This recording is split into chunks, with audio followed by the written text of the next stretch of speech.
Menegaskan penerapan pasal 340 KUHP lama dalam kasus pembunuhan yang dilakukan seorang ayah terhadap terduga pelaku pencabulan anaknya. Penyidik menilai terdapat unsur perencanaan meski kasus ini menuai sorotan publik dan juga perhatian dari DPR RI.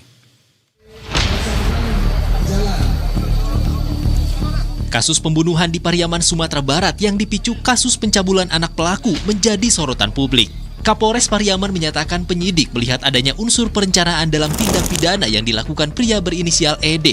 Karena itu, penyidik tetap menerapkan pasal 340 KUHP tentang pembunuhan berencana. Pernyataan ini menjawab sorotan publik termasuk permintaan Ketua Komisi 3 DPR RI agar penanganan perkara dilakukan secara adil dan proporsional. Kapolres menjelaskan peristiwa terjadi pada September 2025 sebelum KUHP baru resmi berlaku pada 2026.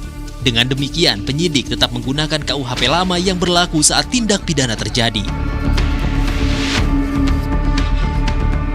Untuk pasal yang kita terapkan terhadap kasus pembunuhan, karena LP ini berdiri di tahun 2025.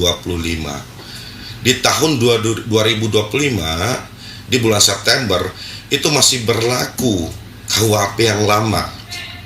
Sehingga kita memakai pasal 340 yang sesuai, karena ranah polisi yaitu ranah penyidikan hanya memproses, melengkapi proses, sehingga pasal yang sesuai itu pasal 340 itu pembunuhan biasa yang dilakukan berencana atau pembunuhan berencana. Penyidik menilai unsur perencanaan terpenuhi karena terdapat jeda waktu antara ED mengetahui anaknya diduga dicabuli dengan aksi pembunuhan yang dilakukan. ED mendapat informasi pada siang hari dan pada malam harinya mendatangi terduga pelaku. Peristiwa terjadi pada Rabu malam 24 September 2025 saat terduga pelaku pergi ke kandang ternak di belakang rumah. Meski motif dilatar belakangi kemarahan atas dugaan pencabulan terhadap anaknya, polisi menegaskan proses hukum tetap mengacu pada aturan yang berlaku. Sementara itu, Ketua Komisi 3 DPR RI Habibur Rahman meminta aparat penegak hukum memberikan perlakuan adil dan proporsional. Ia menyatakan empati terhadap kondisi psikologis ED yang diduga mengalami guncangan jiwa setelah mengetahui anaknya menjadi korban kekerasan seksual.